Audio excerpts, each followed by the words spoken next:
हरिः ओम् श्रीगुरुभ्यो नमः. These slokas are recorded by separating the stanza word by word for easy learning. Please share your feedback in the comment. Kindly subscribe and share to others. Om Namo Bhagavate Vasudevaya.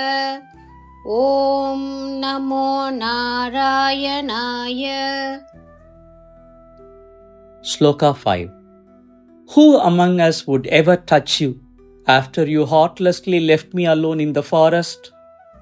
One of the women said this with sadness and hurt, looking at you with eyes full of tears. ஸ்லோகம் 5.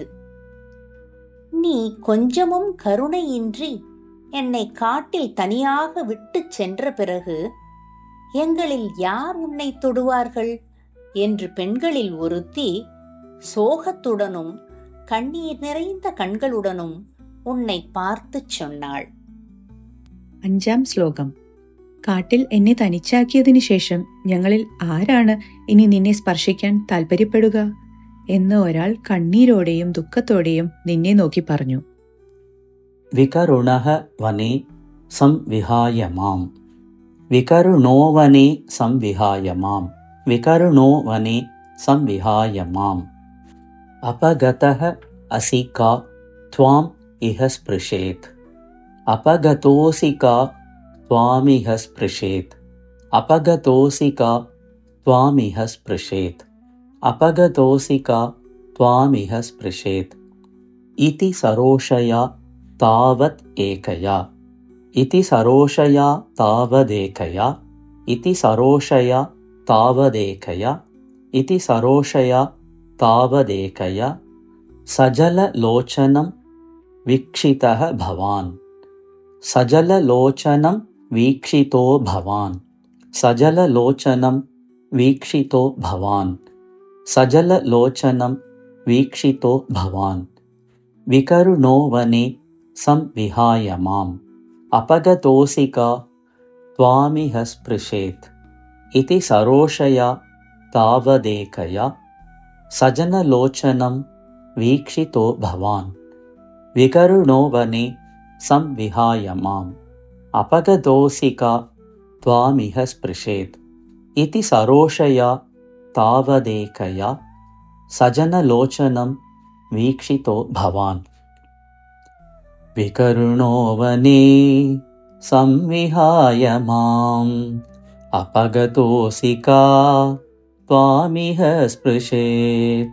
ഇതി സരോഷയാ താവദേകയാ. സജലലോചനം വീക്ഷിതോ ഭവാൻ. വികരുണോ വനേ സംവിഹായ മാം. അപഗതോസി കാ ത്വാമിഹ സ്പൃശേത്. ഇതി സരോഷയാ താവദേകയാ. സജലലോചനം വീക്ഷിതോ ഭവാൻ. Shloka 6. In this manner, you went with the joyful Gopikas to the banks of the Yamuna river. They spread their saffron-colored upper cloths to make a seat, and you sat on it with full of divine beauty and glory. ஸ்லோகம் 6. இந்த முறையில் பேரானந்தத்தில் இருக்கும் கோபிகைகளுடன் நீ யமுனை நதிக்கரையை நோக்கிச் சென்றாய். கோபிகைகள் தங்கள் காவி நிற மேல் ஆடைகளை விரித்து ஒரு ஆசனமாக அமைத்தனர். அதன் மேல் நீ உன் முழுமையான தெய்வீக அழகுடனும் മഹിമയുടനും അമർந்தாய். 6-ാം ശ്ലോകം. ഇങ്ങനെ ആനന്ദത്തിൽ മുങ്ങിയ ഗോപികകളോടൊപ്പം നീ യമുനാ നദിയുടെ തീരത്തേക്ക് പോയി. ഗോപികമാർ തങ്ങളുടെ കുങ്കുമപ്പൂ നിറമുള്ള മേൽവസ്ത്രങ്ങൾ വിരിച്ച് ഒരു സിംഹാസനത്തെ സൃഷ്ടിച്ചു. നീ അതിൽ ദൈവിക തേജസ്സോടെയും മഹിമയോടെയും ഇരുന്നു. ശ്ലോക 6. ഇതി മുദാകുലൈഃ വല്ലവീജനൈഃ.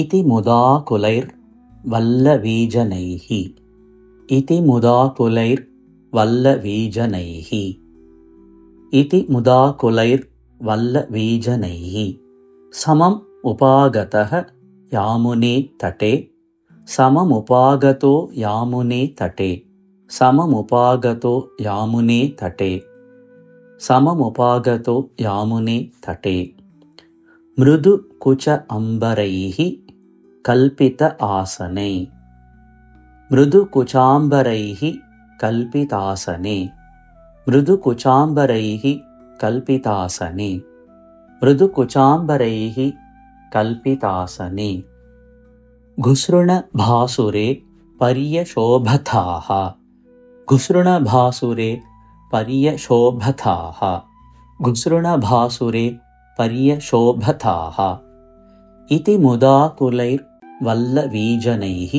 सममुपागतो यामुने तटे मृदुकुचाम्बरैः कल्पितासने घुसृणभासुरे पर्यशोभताः इति मुदाकुलैर्वल्लवीजनैः सममुपागतो यामुने तटे मृदुकुचाम्बरैः कल्पितासने घुसृणभासुरे पर्यशोभताः इति मुदाकुलैर्वल्लवीजनैः सममुपागतो यामुने तटे मृदुकुचाम्बरैः कल्पितासने घुसृणभासुरे पर्यशोभताः इति मुदाकुलैर्वल्लवीजनैः सममुपागतो यामुने तटे मृदुकुचाम्बरैः कल्पितासने घुसृणभासुरे पर्यशोभताः. Shloka 7. The Gopikas said to you, there are different kinds of compassion. Some people are kind to everyone.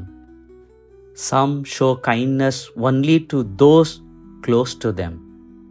But there are some who don't even show compassion to those who have given up everything and completely surrendered, like me.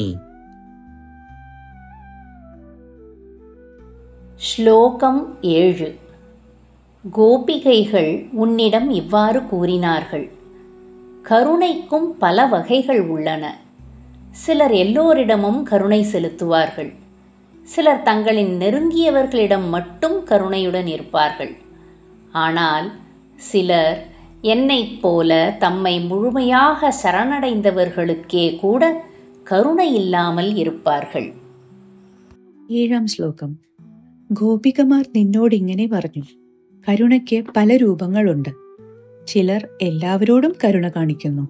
ചിലർ തങ്ങളെ ആശ്രയിക്കുന്നവരോട് മാത്രമാണ് കരുണ കാണിക്കുന്നത്.